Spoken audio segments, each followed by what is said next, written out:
Malakas ka naman pala eh. Hindi ko akalaing dadating pala ang panahon na makakasagupa ako ng taong gumagamit ng mga kakaibang teknik. Pero, wag mong iisipin na madali ako matatalo. Dahil ako si... Soichiro Nagi! Bata, hindi biro ang teknik na ginamit niya sa'yo. Mag-iingat ka sa kanya. Ang ataking yon ay bunga ng matinding pagsasanay ni Takayanagi. Gumagamit ng hangin ang ataking yon. Galing sa loob ng katawan ng hangin na yon. At mula sa loob, ginagamit yon. Tama ng puro salita! Marami rin ako ng hangin na yun sa loob ng katawan ko. Ipapakita ko sa inyong lahat!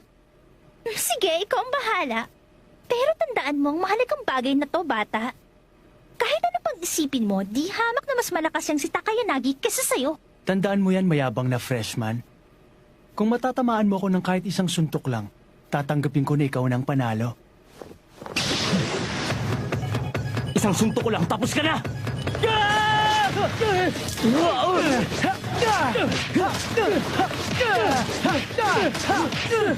Tama na, Soichiro.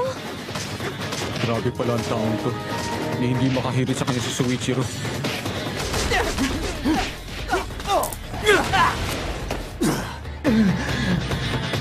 Sa lahat ng nakalaban ko, masasabi kong ikaw ng pinakamalakas sa kanila. Tumigil ka dyan! Itigil mo na nga yung mga walang kwenta mong atake! Duwag ka! Pasalamat ka't binagbibigyan pa kita. Pero kung talagang gusto mo, tatapusin na kita sa susunod na atake ko. Tina! Ano? Lagot ka! Ang daling mauto. Alam na niya! Alam ko may gusto si Aya sa'yo. Kaya kahit pa paano re-respetuhin kita. Ang galing. Hanggang ganun lang palang kaya niya.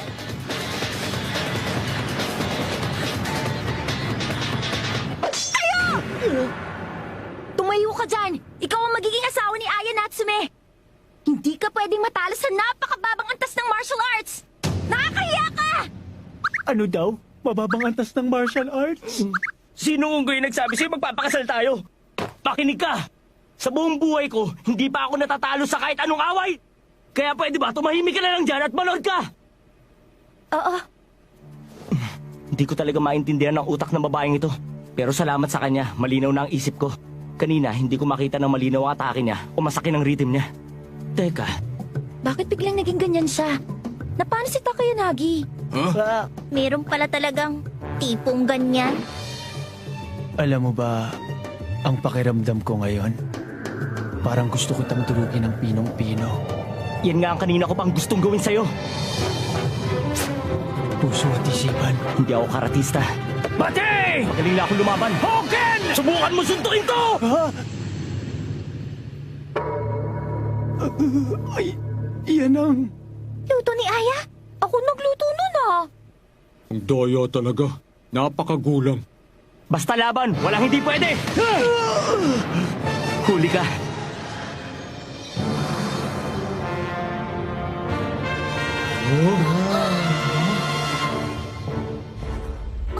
Oh no! Stop Takayanagi! Wait! Stop! Wait, sino tama na!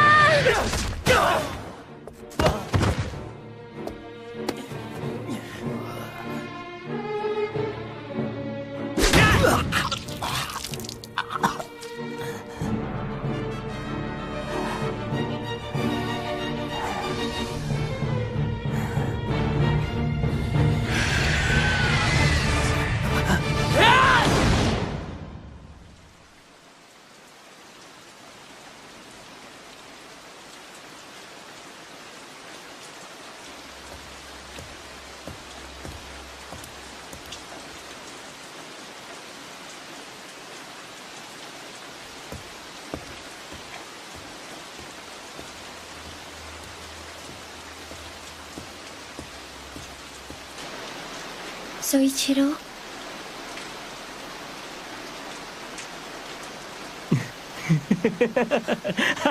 Bakit, Soichiro? Akala mo siguro, umiiyak ako, no? Malas mo na lang. Sa totoo lang, masaya ako eh. Masayang masaya. Bakit naman? Dati kasi puro toto yung nakakalabang ko. Sawang-sawa na ako sa mga ganun. Sa wakas, may nakalaban na rin akong malakas. Naintindihan mo ba ang nararamdaman ko?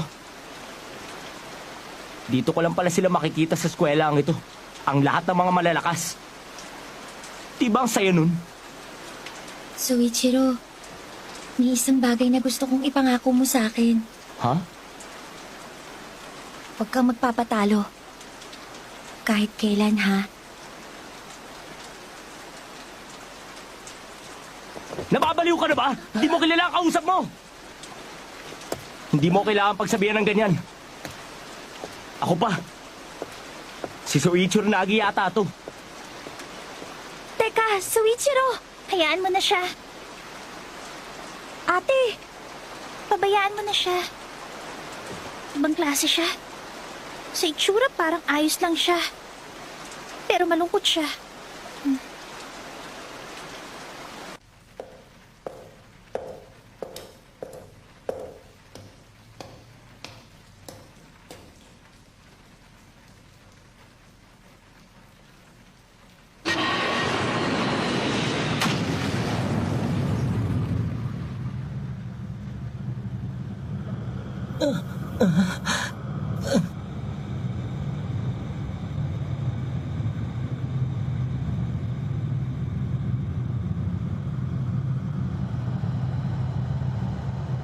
Natalo ko. Hindi ako nakahirit. Pinuruhan ako.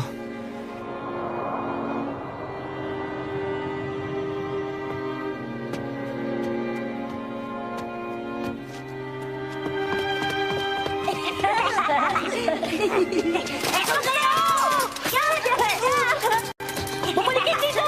Wag! Ulihin mo kami kung kaya mo!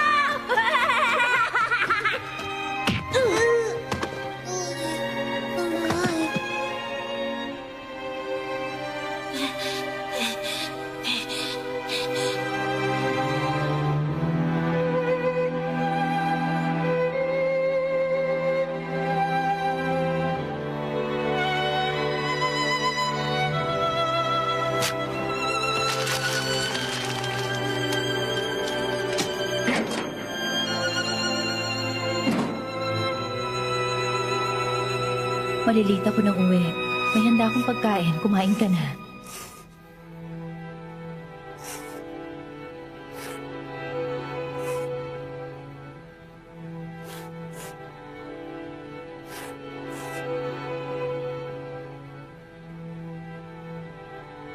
Ayoko nang matalo. Ayoko na. Di na ako pwedeng matalo.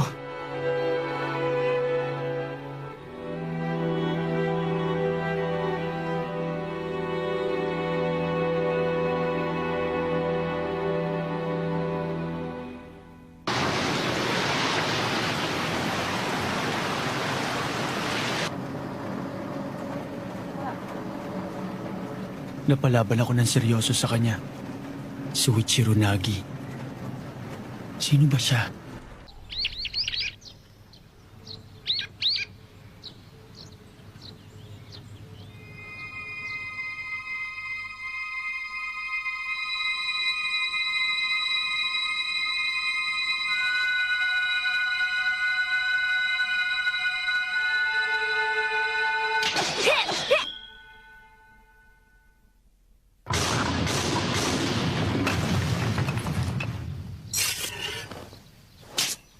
Kulang ka sa control.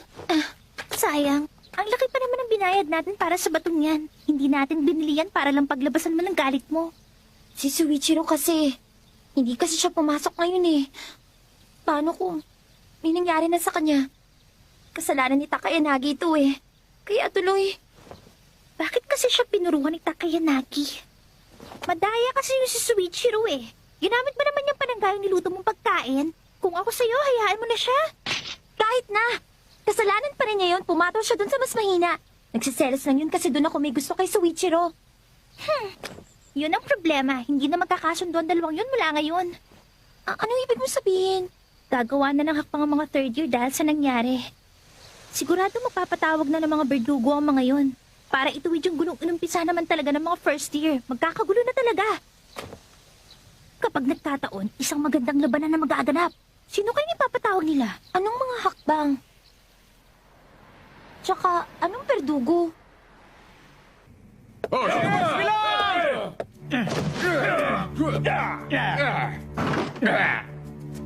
Sino ka ba, ha? Tanda-tandaan nyo na naglalaro pa kayo ng ganyan? Ano nga mo? Sumusobra ka na, ha? Naghahanap ka ng away? Ha? Ano sinabi mo? Baka gusto magturo ko kayo at na makakita kayo ng totoong martial arts. Mayama ka! Ako nang bahala.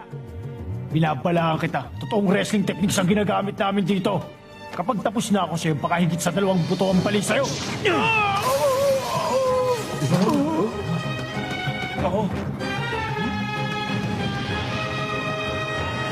Sino pa sa inyo matapang, ha?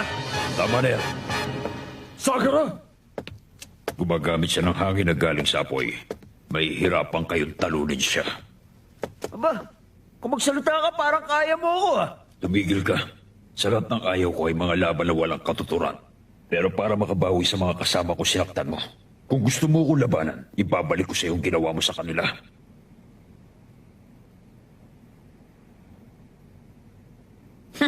Hindi na. Ayaw ko talabanan. Hindi ako pumunta dito para makipaglaban sa'yo. Inutusan lang ako ng enforcement team, eh. Walang personalan. Trabaho lang. Enforcement team?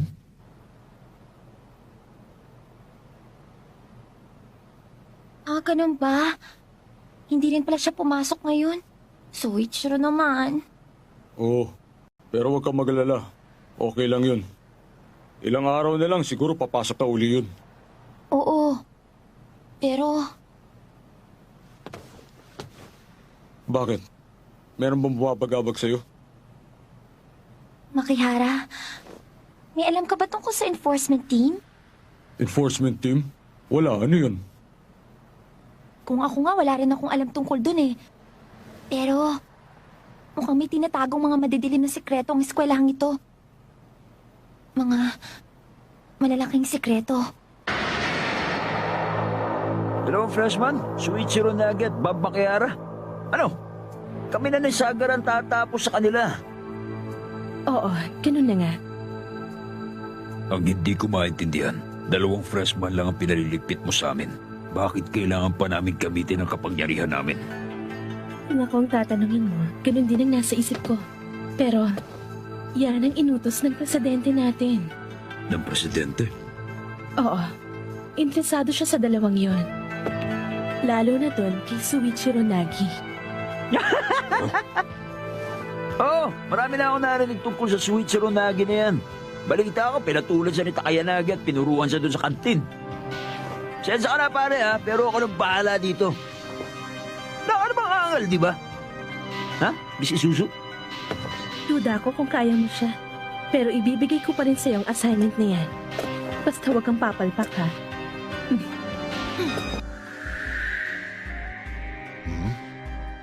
I'm just taking a little advance payment on my reward. Oh,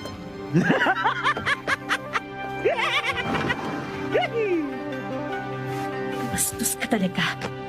Walang pinag-aralan.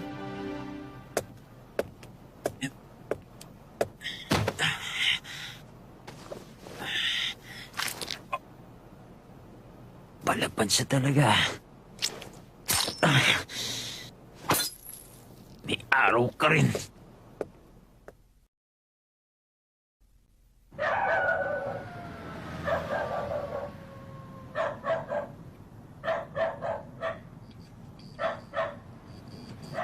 Kung sa bagay, ang lahat ng laban ay kinakailangan ng lakas at tapang.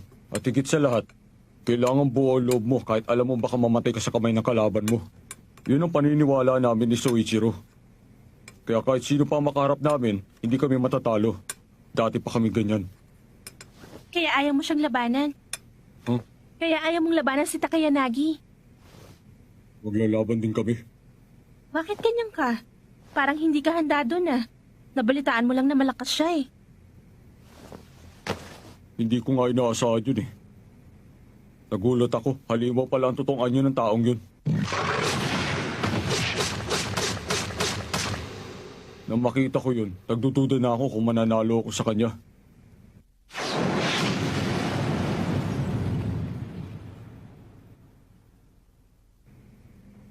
Ngayon pa lang ako nakakita ng ganong klaseng tao. Parang hindi tao. Sa mundong ito, ang mga taong ganon ay parang imposible na matalo. Nananalo gamit lang ang purong lakas at determinasyon. Tama ka. Bihira nga ang ganon. Kaya pala natalo si Nagi. Talagang pinuruan siya nun. Kung nandun ka nun, hindi kita pinayagang manood.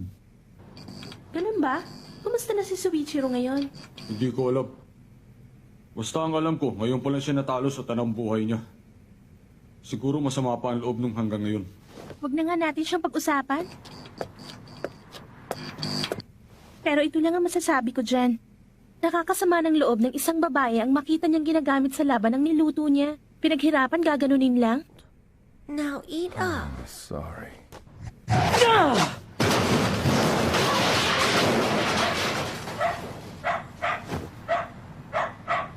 Bakit hindi ka nalang pumatok? Kumusta? Natalo ka daw? Uwi na lang ako. Teka lang. Huwag mo sabihin pumunta ka lang dito para sirain ang pinto ko.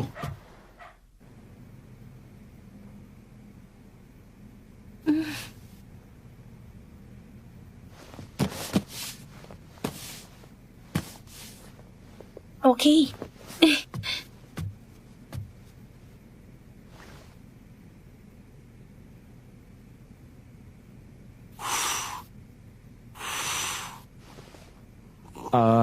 Bob, Tama na yan.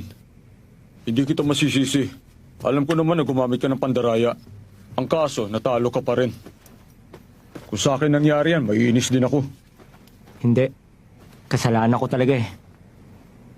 Teka muna. Alis lang ako. Punta ako ng laundromat. Sige.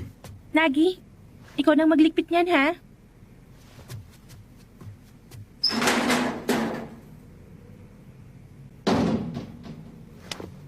Tingin mo, Bob, mahina ba talaga ako? Siguro sa ngayon, mahina ka nga. Kung ikukumpara kita kay Yanagi, saka kay Aya at doon sa babae maliit. Tama ka. Totoo nga yan.